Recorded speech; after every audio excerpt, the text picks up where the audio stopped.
So, kasi yung ano yung nakapalik sa akin sa YouTube, no? YouTube ako, nakapalik ko yan. Yung YouTube ako, napapalagay sa YouTube channel. Pwede sa dito po ay napapanood din yan. Kaya, so, may Bible study ka na. Maganda ang hapon sa akin yan. Ay, siguro po ay magsimula na. Sabi nga ako wala ng bumagyo, hindi ko hadang para masalamatan ako na ito. Hindi po natin gagawin nyo kami.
Ayun, sa mga old teenagers,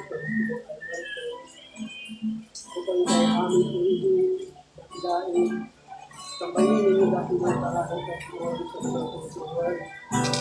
Dahil namin God, samahan niyo po kami sa inyong mga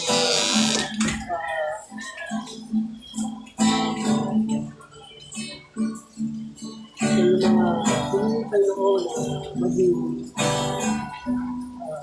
magbantay sa noon na ang banta sa mga teenagers, pagmuno kayo noon sa kanyang mga samahan doon. Dahil po kayo noon na patuloy ka pong mausap sa amin, patuloy pong kadaman, yung isisa kayo noon, yung kapangyan ng Lord, sa aling po. At hindi ko namin po po nagdadagilay sa namin po sa pulling house na aming po aming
kay kabutihan sa iyong kabutihan. Maging sa iyong pag-iwan at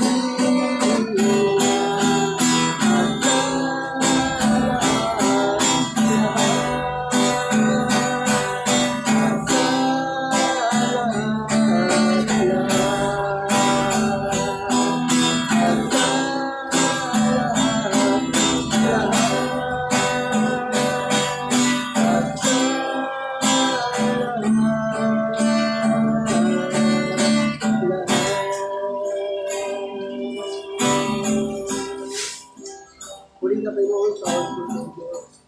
Tanggapin niyo po ang mga rito, Lord, na alipin na hari. Ito po ang paralaman sa iyo, Panginoon. Inaalin namin ito, God, bilang pagsundanaan sa iyo sa mga bagay na hindi namin nakikita o naibig ko, Lord. Sa pagkakaw ay Diyos, na buhay na dapat namin po. Samahan niyo kami, sinarabi namin yung oras sa mga ultimo, God, na aming tabat, na natin sa ganito, God, sa mga kasi nag-isipin ko sa akin ito, sa kinaan. Amen. Hindi ko Panginoon sa ulo ito. So yan, at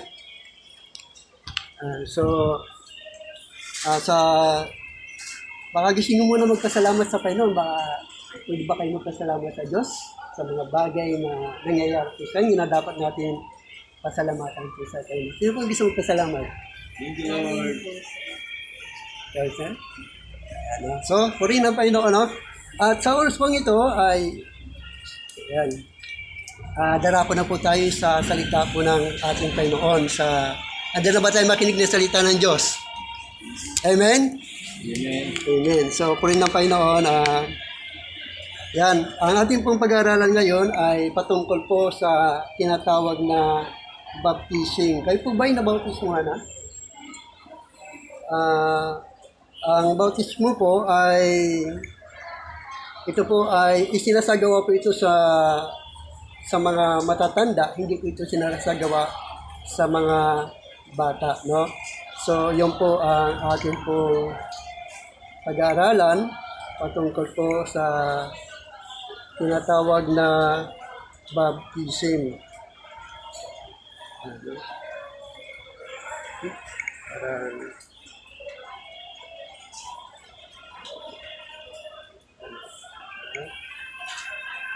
Parang hindi ko yung ating Facebook.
Lang, ano yung muna yung ating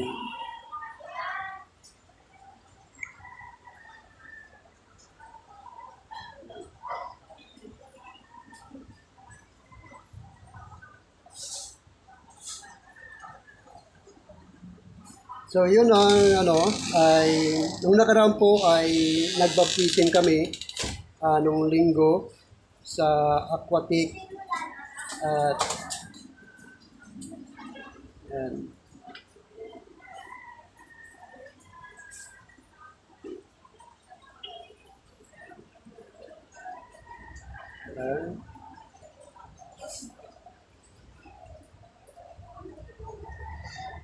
Loading sandali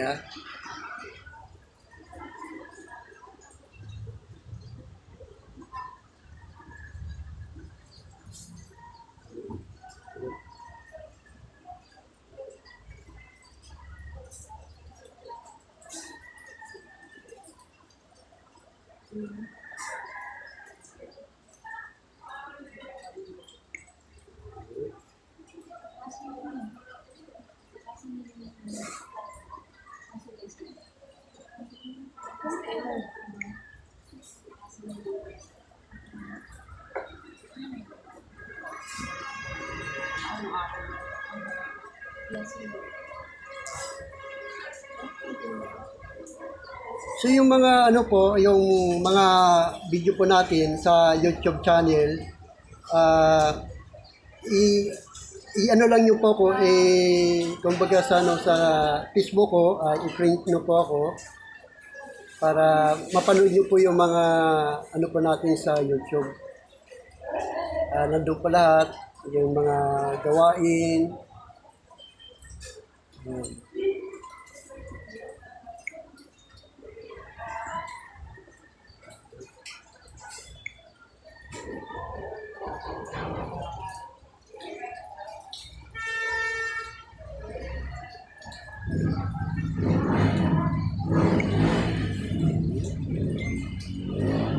Yung aking simple ay naghahang siya.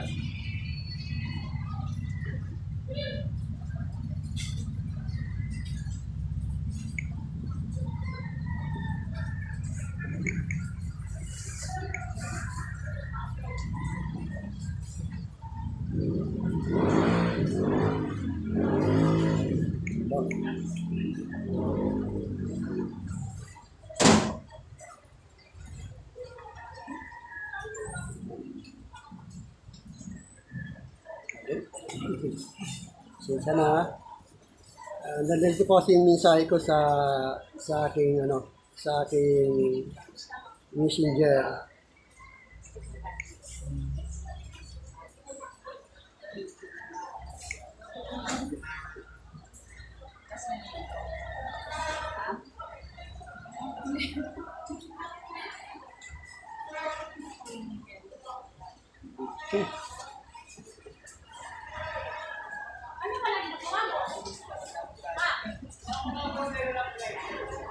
Para ini-interrupt tayo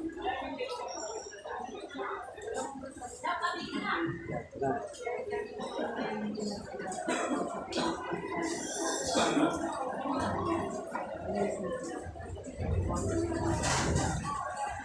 Naman ganito.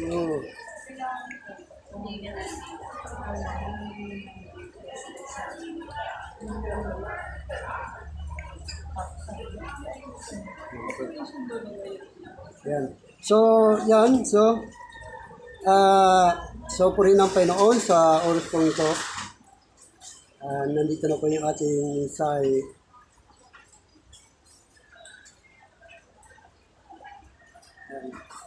So, dito ay ating pong mapag-aralan yung patungkol po sa bautismo. No? Napakalaga po ang bautismo sapagkat ang sabi po ng ating Panginoon, sumayi kayo sa buong sanglibutan upang ang sinumang sumampalataya at mabautismuhan ay maliligtas. No? Ang sabi ng Biblia na ang bautismo ay napakahalaga po ito sa buhay po ng tao dahil ang sabi ng banal na kasulatan na ang bautismo ito ay inutos ng ating Panginoon Hesus para ang sinumang upang ang sinumang sumampalataya at mabautismuhan ay maliligtas. Na sabi nga ng Biblia, ang bautismo ay inutos ng ating Panginoon Hesus sa kanyang mga alagad upang ang tao ay maligtas. No? Upang ang tao ay maligtas. Yun po ang layunin. Sabi niya doon sa Marcos chapter 16, verse 15 hanggang 17, hanggang 16, ganito sinasabi. Sinabi ni Jesus sa kanila, habang kayo'y humahayo sa buong mundo, ay ipangaral ninyo sa lahat ng tao ang magandang balita upang ang sinumang sumampalataya at mabautismuhan ay maliligtas. Ngunit ang ayaw sumampalataya ay parurusahan. So doon ay pinakita ng Biblia kung bakit kailangan mayroong nangangaral ng mabuting balita. Dahil ang layunin ng ating Panginoon Kristo ay maligtas. Kasi dalawang klase po ang salvation. No? Ang salvation, ito po ay salvation by the promise and then salvation by grace. So, ang salvation by the promise, ito po ay para lamang sa mga Hudyo. Na ang ating pangako ng Diyos na ang mga Hudyo, sila ay ililigtas sa kanilang mga kasalanan. Dahil ang sabi ng Biblia, ang kabayaran ng kasalanan ay kamatayan. Kaya ang ating Panginoon Kristo, nung siya ay mamatay sa krus ng Kalbaryo, ay nabayaran ang kasalanan ng bansang Israel. Dahil ang sabi ni Jesus Christ, it is finished. No? Sabi niya, wala nang Kristo muling mamamatay sa krus upang ang Hudyo, ang bansang Israel ay maliligtas dahil sapat na. Ngunit ang kagandahan po doon ay ang ating Panginoon Kristo ay hindi po nila tinanggap. No, hindi na tinanggap ang ating Panginoon, kaya ang salvation ay nabaling po ito sa atin na mga hintil. Kaya ang kaligtasan natin ay by grace lamang sa pamamagitan ng pangangaral ng mabuting balita. Kapag ikaw ay nakarinig ng mabuting balita, so hindi lang kailangan na ikaw ay sumampalataya, ang kailangan mo ay ikaw ay mabautismuhan. No? Ang sabi ng Biblia ay ganito po sinasabi sa Gawa chapter 16 verse 30 hanggang 33. Sabi niya, sila ay inilabas niya at sinabi, mga Ginoo, ano po ang dapat kong gawin upang ako'y maligtas? Sumagot naman sila, sumampalataya ka sa Panginoong Hesus at maliligtas ka, ikaw at ang iyong sambahayan. At ang salita ng Panginoon ay pinahayag nila sa kanya at sa lahat ng nasa kanyang bahay. Nang gabi ring iyon, hinugasan ng bantay pinto ang kanilang mga sugat at siya ay nagpabautismo pati ang buo niyang sambahayan. So kaya ang buong sambahayan sila ay naligtas dahil nakarinig sila ng mabuting balita. Nang makarinig sila ng mabuting balita, nagkaroon sila ng pananampalataya patungkol kay Kristo and din sila ay nagpabautismo. Kaya 100% sila po ay ligtas. Dahil sinabi ni Jesus, ang sinumang sumampalataya at mabautismuhan ay maliligtas. Yun po ay para lamang sa mga hintil, no? Kasi sa ating mga hintil, yun po ang ating kaligtasan. Kailangan natin sumampalataya at pagkatapos tayo ay mabautismuhan. Pangalawa, ang bautismo, ito ay sa pamamagitan ng tubig. Isinasagawa ang bautismo sa pamamagitan ng tubig. No? So, maging ang ating Panginoon Kristo, nung siyang magkatawang tao, siya rin po ay nagpabautismo. Lumapit siya kay Juan, ang sabi ng banal na kasulatan doon, sa Matthew chapter 3, verse 13 hanggang 17, dumating si Jesus sa Ilog Jordan mula sa Galilea upang magpabautismo kay Juan. Ngunit tumutol si Juan at patuloy na sinabi, ako po ang dapat magpabautismo sa iyo. Bakit nagpapabautismo kayo sa akin? Subalit sumagot si Jesus, hayaan mong ito ang mangyari ngayon, sapagat ito ang nararapat nating gawin upang matupad ang kalooban ng Diyos. Kaya pumayag din si Juan nang siya'y mabautismuhan, umahon si Jesus sa tubig biglang nabuksan ang langit at nakita ni Jesus ang Espiritu ng Diyos na bumaba parang isang kalapati at dumapo sa kanya.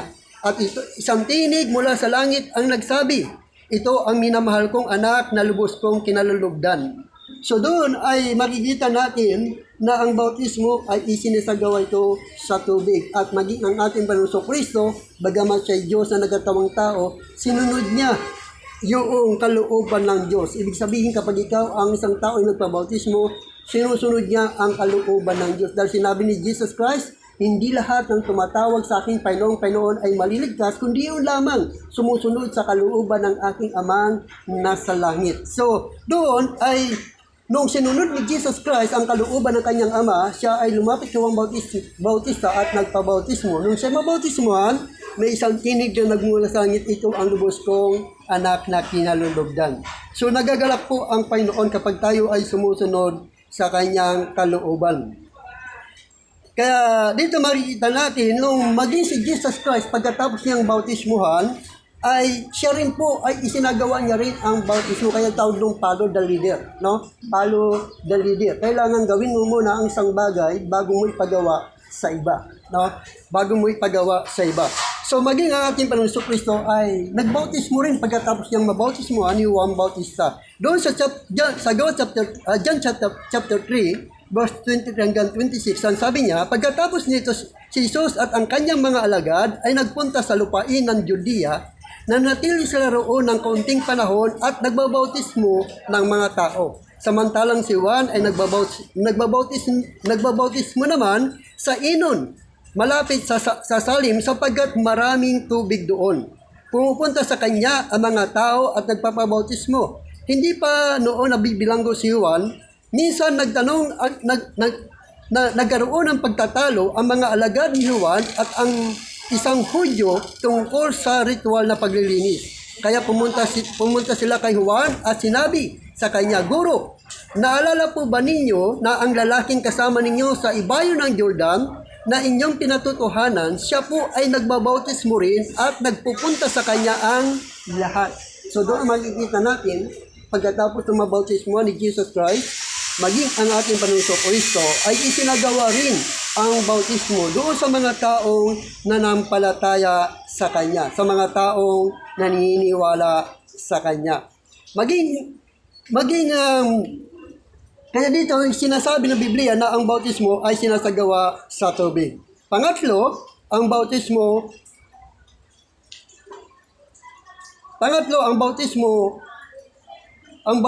ito ay inutos ng Panginoon sa kanyang mga alagad upang gawin alagad ang lahat ng bansa. No? Sapagkat kapag hindi ka hindi mo naranasan ang bautismo, hindi ka magiging alagad ng ating Panginoong Jesucristo. Ang sabi doon sa Matthew chapter 20, verse 18 to 20, ganito sinasabi ng Biblia, lumapit si Jesus at sinabi sa kanila, ibinigay na sa akin ang lahat ng kapangyarihan sa langit at sa lupa. Kaya habang kayo'y humahayo, gawin ninyong alagad ko ang mga tao sa lahat ng bansa, bautismuhan ninyo sila sa pangalan ng Ama at ng Anak at ng Espiritu Santo. Turuan ninyo silang sumunod sa lahat ng inuutos ko sa inyo. Tandaan ninyo, ako'y laging kasama ninyo hanggang sa katapusan ng panahon. So doon ay sinasabi ng banal na kasulatan na kapag ikaw ay nabautismo na, ikaw ay magiging alagad ni Kristo at doon lamang magsisimula na ikaw ay turuan sa lahat ng ipinag-uutos ng ating Panginoong Jesucristo. Kaya napakahalaga na buhay na ikaw ay mabautismuhan para maging alagad ka. No, para kumbaga sa ating bansa, naging alagad tayo ng ating pamahalaan, kaya tayo po ay sumusunod. Bago tayo naging alagad ng ating pamahalaan, mayroon muna tayong ginawa. No? Meron muna tayong ginawa para maging alagad ng ating pamahalaan. Tayo ay nag-aral hanggang sa matuto, hanggang sa tayo'y maging ganap na paglingkod ng ating pong pamahalaan. So maging sa Apostol Pablo, bago siya maging alagad, siya muna ay nagpabautismo at binautismo siya ni Ananias para maging alagad ng ating Panginoon Kristo. At doon nagsimula ang kaligtasan nating mga hintil. So, si Apostol Pablo ang ginamit ng Diyos para ikaw at ako ng mga hintil ay magkaroon ng bahagi ng kaligtasan. Dahil si Apostol Pablo ang naging daan para gamitin ng Diyos. Dati si Apostol Pablo ay mang-uusig ko yan. Hindi siya naniniwala kay Kristo. Hindi siya sumasampalataya kay Kristo. Ngunit sa habag at biyaya ng Diyos, siya ay pinili ng Panginoon para gamitin ng Diyos sa mga hintil para yung kaligtasan ay maibahagi po sa atin. Maibahagi sa atin. Kaya ang kaligtasan natin ay by grace lamang. Naligtas tayo sa biyaya at habag ng ating Panginoong Jesucristo. Pang-apat, ang bautismo, ito ay sinasagawa sa isang tao upang ipadalog sa kanya ang Espiritu Santo. Dahil hindi mapapasa iyo ang Espiritu Santo bilang tatak ng paghiram sa iyo hanggat hindi ka nababautismuhan sa pangalan ng ating Panginoong Jesucristo. Ayon sa Gawa chapter 2 verse 38, ganito sinasabi, ang sabi niya, sumagot si Pedro, pagsisihan ninyong talikuran ang inyong mga kasalanan at magpabautismo kayo sa pangalan ni Jesucristo upang kayo'y patawarin at ipagkaloob sa inyo ang Espiritu Santo. Kung maalala po natin, si Jesus Christ ay lumapit sa ang bautista upang magpabautismo. Nung siya'y mabautismohan o tumawag siya sa tubig, saka lamang bumaba sa kanya ang Espiritu Santo. Ganon din naman, tayong sumasampalataya kay Kristo para mapasa atin ang Espiritu Santo. Ang sabi niya, kailangan natin sumampalataya kay Kristo at pagsisihan natin ating mga kasalanan at magbabautismo tayo sa pangalan ni Kristo upang ipagkaloob sa atin ang Espiritu Santo. Ibig sabihin, pag ipinagkaloob na sa iyo ang Espiritu Santo, doon lamang magsisimula ang iyong buhay spiritual. Ibig sabihin, doon ka maipapanganak sa Espiritu. Dahil sabi ni Jesus Christ, ang ipinganak sa laman ay laman, ang ipinanak sa Espiritu ay Espiritu, ang maliban ang tao panganak sa tubig at sa Espiritu, hindi siya paghaharian ng Diyos. Ibig sabihin, dadaan ka muna sa tubig para may panganak ka sa Espiritu. No? So doon ipinakikita kapag nasa iyo na, nabuhay na ang iyong Espiritu, mayroon ka ng, kumbaga sa naiintindihan mo na at naunawaan mo na ang mga bagay na spiritual. Dahil iyon ay napakahalaga sa buhay sa buhay po natin. No, ang sabi doon sa Ephesians chapter 1 verse 3, ito po itatak, no, kapag pinagkaloob ito sa iyo, 100% ikaw po ay ligtas. Ang sabi niya sa Ephesians chapter 1 verse 13 hanggang 14, kayo man naging bayan ng Diyos matapos ninyong marinig ang salita ng katotohanan, ang magandang balita na nagdudulot ng kaligtasan, sumampalataya kayo kay Kristo. Kaya ipinagkaloob sa inyo ang Espiritu Santo na ipinangako ng Diyos bilang tatak ng pagkahirang sa inyo. Ang Espiritu ang katibayan na makakamit natin ang mga pangako ng Diyos para sa atin hanggang sa makamtan natin ang lubos na kaligtasan. Purihin natin ang kanyang kaluwalhatian. So doon ay sinasabi ng banal na kasulatan na ang Espiritu Santo, yan po yung tatak. Yan po yung bumuhay ng iyong espiritu para maging kompleto ang iyong pagkatao. Para maging kompleto ang iyong pagkatao sapagkat ang tao ay binubuo ng body, soul, and spirit. Nagkulang lang ang iyong pagkatao nung magkasala si Adan at si Eva, namatay ang kanyang espiritu, kaya nabubuhay na lang ang tao sa body and soul. Ibig sabihin, wala na siyang relasyon sa Diyos sapagkat ang kanyang espiritu ay nagkaroon po ito ng problema sa Panginoon. Kaya ang layunin kung bakit si Kristo ay nagkatawang tao para ikaw ay muling ibalik yung dating nawala. Ang dating nawala sa atin yung tinatawag na buhay na walang hanggan. Yun ang nawala sa atin. Ang buhay na walang hanggan, yung buhay spiritual natin sapagkat ang Diyos ay espiritu. Ganun din naman, kailangan nating mabuhay sa buhay spiritual. Last but not the least, panghuli.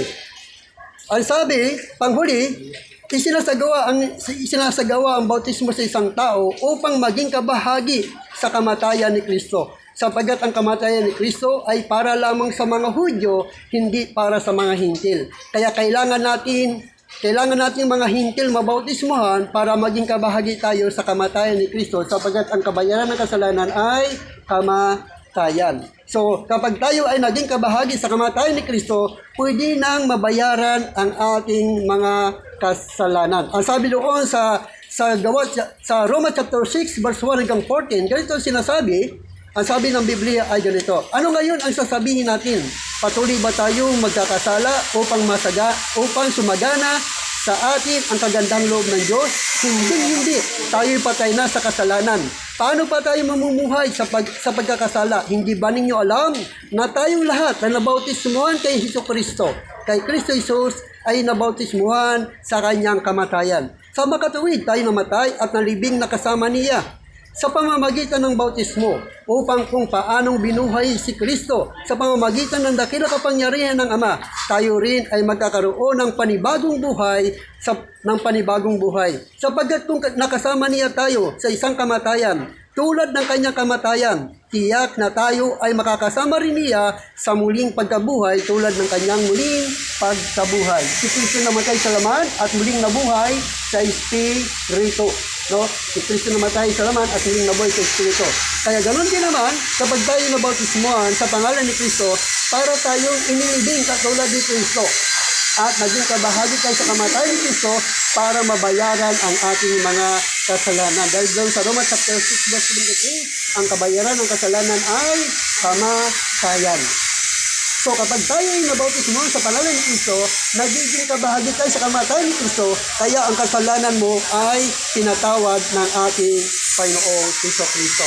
Sa Colossus chapter 2 verse 2 hanggang 13, nasabi niya ay ganito, sa pamamagitan ng bautismo nalibing kayo kasama ni Kristo at muling kayong nabuhay na kasama niya dahil sa inyong pananalig sa kapangyarihan ng Diyos na muling bumuhay sa Kanya, kayong dating patay dahil sa kasalanan. Kayong mga na hindi nasasakop ng kautusan ay binuhay ng Diyos na kasama ni Kristo, tinatawad niya ang ating mga kasalanan. So, ang kapatawaran, ang kabayaran ng kasalanan ay kamatayan. Kaya mula nung kapag ikaw ay nabautismuhan sa pangalan ng ating Panginoong Kristo, ibig sabihin 100% bayad na ang iyong kasalanan. Ibig sabihin, buo na ang iyong pagkatao. Meron ka ng body, soul, and spirit katulad ng Diyos sapagkat nilalang ka ng Diyos ayon sa kanyang wangis. Maintindihan mo na ngayon kung ano ang Diyos. Maunawaan mo na ngayon ang Diyos sapagkat ang Diyos ay Espiritu. No, ang Diyos ay Espiritu. Maunawaan mo na ang Diyos ay tunay at totoong Diyos na buhay na nagmamahal po sa atin. No, yan. So, nawa ay mayroon tayong naintindihan at mayroon tayong naunawaan na kung bakit mayroong nangangaral ng mabuting balita. Ang layunin ng mabuting balita, buuin ang bilang ng mga hintil na lalapit sa Diyos. Buuin ito. Ibig sabihin, hindi lahat ng hintil ay maliligtas. Diyaon lamang makakarinig ng mabuting balita. Yun lamang mga pinili at tinawag ng Diyos. Nung panahon ni Noah, dito po tayo magtatapos, nung panahon ni Noah, ang arko ay ginawa para sa mga tao. Para ayaw ng Diyos, ang lahat ng tao ay mapahama. Kaya tinagawa niya si Noah ng arko. Ngunit sa kabilang sa sawing palad, hindi po natupad yun. Dahil ang mga tao ay hindi naniniwala kay Noah na ang sinabi ni Noah, pagsisiyan ninyo talikdan ng inyong mga kasalanan, sapagat nangusap sa akin ng Diyos na ang mundong ito ay gugunawin ng Diyos sa pamamagitan ng baha. Hindi po sila naniniwala. Bakit? Sapagkat sa panahon yun, walang pumapatak na ulan. Kaya hindi sila naniniwala sa sinabi ni Noah. Kaya anong nangyari? Ang arko ay nabaling sa mga hayop. Sabi ni Noah, Lord, walang naniniwala sa akin. Ano ang dapat kong gawin? Ang sabi ng Diyos, kung ayaw nilang maniwala, sige, magpasok na lang ng mga hayop sa arko. Pero hindi lahat ng hayop ay may maliligtas. Sa isang aso, 2 lamang, babae at lalaki. Sa isang pusa, 2 lamang, babae at lalaki. Ibig sabihin, lahat ng nilikha ng Diyos ay 2 lamang ang makakapasok sa arko. Hanggat hindi natatapos ang arko, hanggat hindi natatapos makapasok ang mga hayop sa arko na bilang, hindi po pinapapatak ng ulan, hindi pinapapatak ng Diyos ang ulan. Pero na mabuo na ang bilang ng mga hayop na pumasok sa arko ni Noah, saka lamang pumatak ang ulan. Ganun din naman, hanggat hindi natatapos ang bilang ng mga hintil, patuloy na mga ngaral ng mabuting balita. Mayaman man o mahirap, anumang kalagayan mo dito sa mundo, kongresa man ka man, mayor ka man, senador ka man, o presidente ka man sa buong mundo, kailangan mo marinig ang mabuting balita. At ito, sabi ni Abraham, nasa kanila na ang mga sinulat ni Moises at ng mga propeta, pakinggan nila niyon at paniwalaan nila yun. So doon ay sinasabi ng mga nakasulatan, darating ang araw, sabi niya sa Amos chapter 8 verse 11 to 12, darating ang araw na pairaling ang tagutom. Magugutom sila hindi sa pagkain, mauwaw sila hindi sa tubig, kundi ang kalang kagutoman at kahawan ay ang aking mga salita. Pupunta sila sa ilada, silmog, kaluran at silangan. Hahanapin nila ang sulitan ni Yahweh, subalit hindi na ito nasusumpungan. Bakit? Sabagat darating ang araw, kapag natapos na ang bilang ng mga hintil, wala nang salita ng Diyos na mapapakinggan sa mundong ito. Itong Bible na binabasa natin, mawawala po yan ng sulat. Kaya ang tao ay maghahanap ng salita ng Diyos. Pero tapos na kapag nabuo na ang bilang ng mga hintil. So purihin po ang Panginoon sa oras po nito, nawa ay meron tayong naintindihan, meron tayong nanawaan. Kung gusto nyo pong magpabautismo, sabihin nyo lang po sa akin, pwede po natin i-schedule po ito, no? Para gawin natin ang ipinagagawa ng Diyos, para maging ganap at hindi tayo matakot sa pagbabalik ng ating Panginoon Kristo. Tayo po ay manalangin. Panginoon, maraming salamat sa inyong pong mga salita na aming pong napag-aralan patungkol po sa baptism, Lord. Alam po namin na meron ka lamang 5 lingkod, apostol, propeta, ebangelista, pastor, at guro. Ang 5 ito, Diyos, ay hinirang mo upang magpahayag ng katotohanan na ikaw lamang ugad ang aming pagligtas. Dahil sinabi mo sa gawa 4:12, Kristo lamang matatagpuan ang kaligtasan, sabagat sa silong ng langit walang ibang pangalan ang ibinigay ng Diyos sa ikaliligtas ng tao. Kaya sa mga oras nito, Diyos, itinag ko po sa kanila, sa iyong mga anak na narito, sa iyong mga lingkod na narito, sa mga pinili mo upang magbantay at magtanggol ng aming bayan, patuloy mo silang pagpalain at gabayin mo sa Panginoon. Tama? Purihin ka at dakilahin ka sa lahat ng narito. Tinataas ka namin at pinasasalamatan. Kung paano mo kami iningatan sa aming pagtulong sa lugar nito, God. Lord, sa aming pagkanya-kanyang paghihiwalay tayo noong pansamantalang paghihiwalay, kami ay aalis sa lugar nito na meron kagalakan ng kapayapaan sa aming buhay, sa aming puso. Pagpalan niyo po ang nangingilos sa kanila hanggang sa pinakamababa, maging ang aming presidente tayo noon, maging ang aming chairman o God, ililit, patuloy po pagpalain ng kanyang buhay upang patuloy niyo pong mapamahalaan ang barangay pong ito, Diyos, na mayroong nagmumula sa iyo, Panginoon. Kaya purihin ka, O God, ang kapayapaan ay patuloy manatili sa lugar nito, God, sa pangalan ng Ama, ng Anak, at ng Banal Espiritu Santo, sa pangalan ni Jesus, sa lahat ng natin magsabi ng Amen. So, God bless po. Maraming pong salamat. Imahulog po, Pastor. Ay, salamat po, sir. Thank you po. Sa sundin ko sila.